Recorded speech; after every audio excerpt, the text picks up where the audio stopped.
समाचारों के इस भाग के प्रायोजक हैं गौतम बाली मेकअप स्टूडियो और एकेडमी, सेक्टर 1, छन्नी हिम्मत, जम्मू। नमस्कार, आप देख रहे हैं द न्यूज नाउ। देश और प्रदेश की खबरों के साथ मैं हूं बिंदिया। आइए नजर डालते हैं न्यूज आवर की अब तक की सुर्खियों पर। जम्मू कश्मीर के पूर्व राज्यपाल सत्यपाल मलिक के रिश्वत के आरोप की सीबीआई जांच के हुए आदेश। सीपीआईएम ने उठाया केंद्र पर सवाल, कहा फिल्मों और संवैधानिक अधिकारों की आड़ में भाजपा कर रही अपनी जड़ें मजबूत। उधमपुर सड़क दुर्घटना में 8 लोग घायल। और जम्मू में प्रवर्तन निदेशालय के छापेमारी, आईएएस अधिकारी के आवास भी शामिल। और अब समाचार विस्तार से। जम्मू कश्मीर के राज्यपाल रहे सत्यपाल मलिक को रिश्वत देने के आरोप की सीबीआई जांच के आदेश दिए गए हैं। रिपोर्ट्स के मुताबिक जम्मू कश्मीर प्रशासन ने ही पूरे मामले की निष्पक्ष जांच के लिए मामले की जांच सीबीआई से करवाने की सिफारिश की है।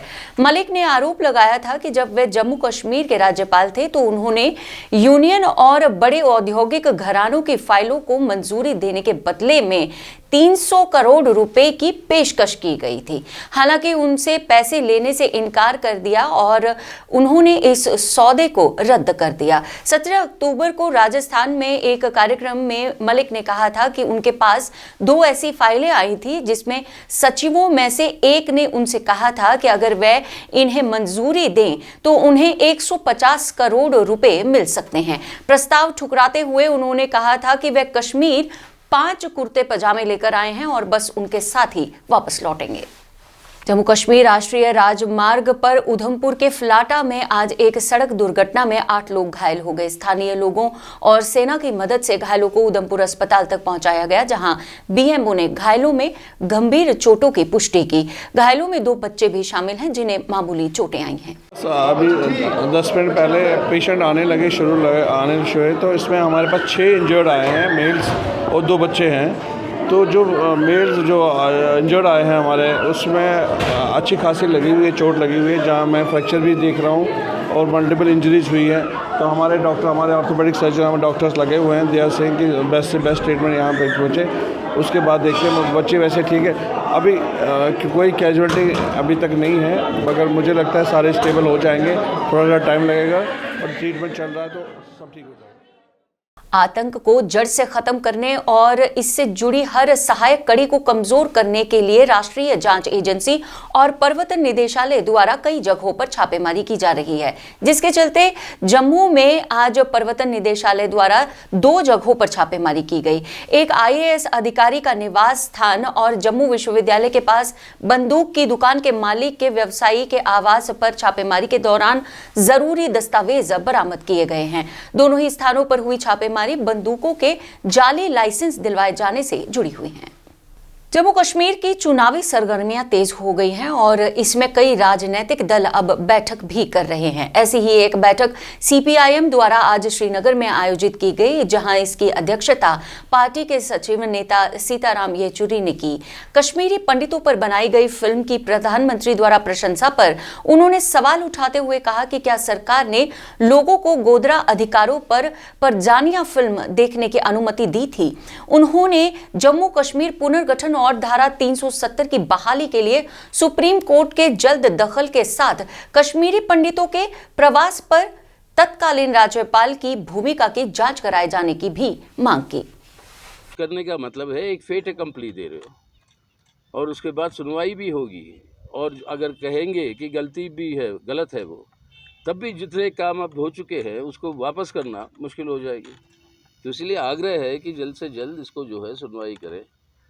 और कल अब हमारी स्टेट कॉन्फ्रेंस के अंदर हमने यही आश्वासन दिया जो हमारी कमिटमेंट है सीपीआईएम की, आज की बात नहीं, मतलब ज़माने से, आपके शेख अब्दुल्ला साहब के ज़माने से, जब से उनके साथ वो बातचीत के दौरान ये सब जो जुड़ाव जो हुआ जम्मू एंड कश्मीर के स्टेट का इंडिया के साथ, उस समय से लेकर आज तक हम यही मानकर चलते हैं और ये मानते हैं, मतलब ये बुनियादी हमारी अंडरस्टैंडिंग है, मतलब ये हमारी समझ है कि ये जो कश्मीर, जम्मू एंड कश्मीर हमारे देश का हिस्सा है लेकिन जिस आधार पर उनको जो है जोड़ा गया देश के साथ, वो एश्योरेंसेस और वो प्रोमिसेस का पूरे की पूरी 100% इम्प्लीमेंटेशन। संसद में अनुच्छेद 370 को रद्द करने को त्रासदी का नाम देते हुए सीपीआईएम पार्टी के नेता एम.वाई. तारिगामी ने कहा कि अनुच्छेद 370 के हर खंड में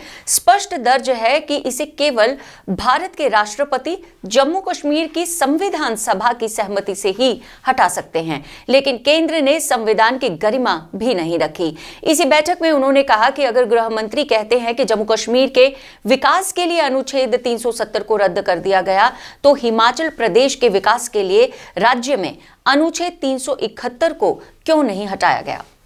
constituent assembly of Jammu and Kashmir, यहाँ कुछ थोड़ा सा आपने हमारा फेवर करना होगा, ये बातें दर्ज करनी है।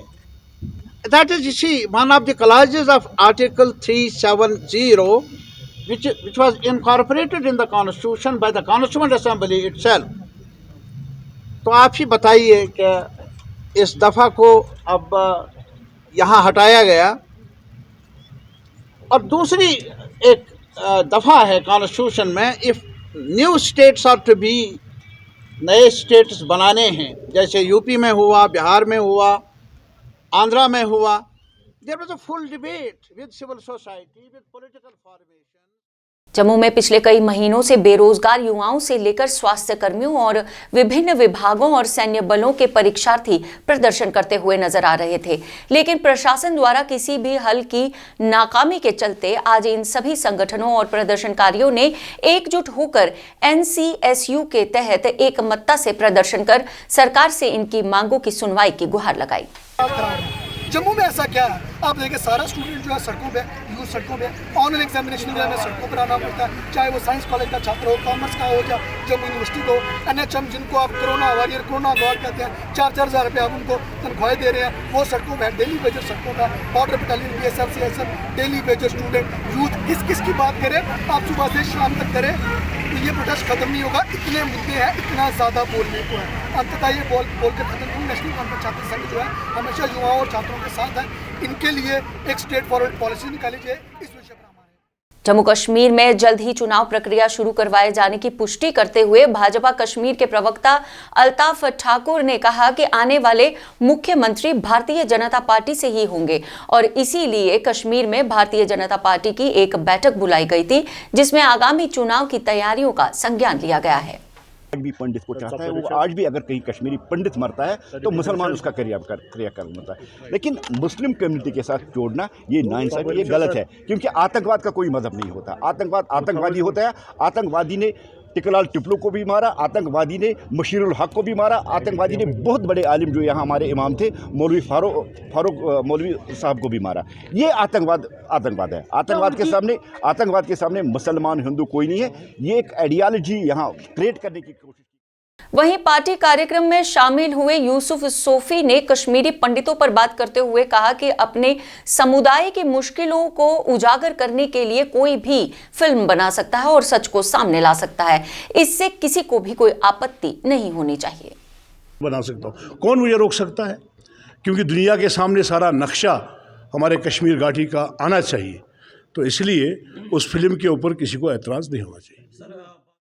घरेलू गैस से लेकर दाल चावल की बढ़ती कीमतों के चलते आज कांग्रेस कार्यकर्ताओं द्वारा जम्मू में केंद्र सरकार और जम्मू कश्मीर प्रशासन के खिलाफ एक प्रदर्शन निकाला गया। बढ़ती महंगाई और सरकार के खिलाफ नारे लगाते हुए इन कार्यकर्ताओं ने आम जनता की रोजमर्रा की सुविधाओं के दाम कम करवाए जाने की मांग की। कि इनकी जो काली करतूतें उनको हम उजागर करें। अब खुद सोचिए, 137 दिन ये सरकार चुप रही क्योंकि उनको यूपी का चुनाव याद आ रहा था, गोवा का चुनाव याद आ रहा था, उत्तराखंड का चुनाव याद आ रहा था, मणिपुर का चुनाव याद आ रहा था।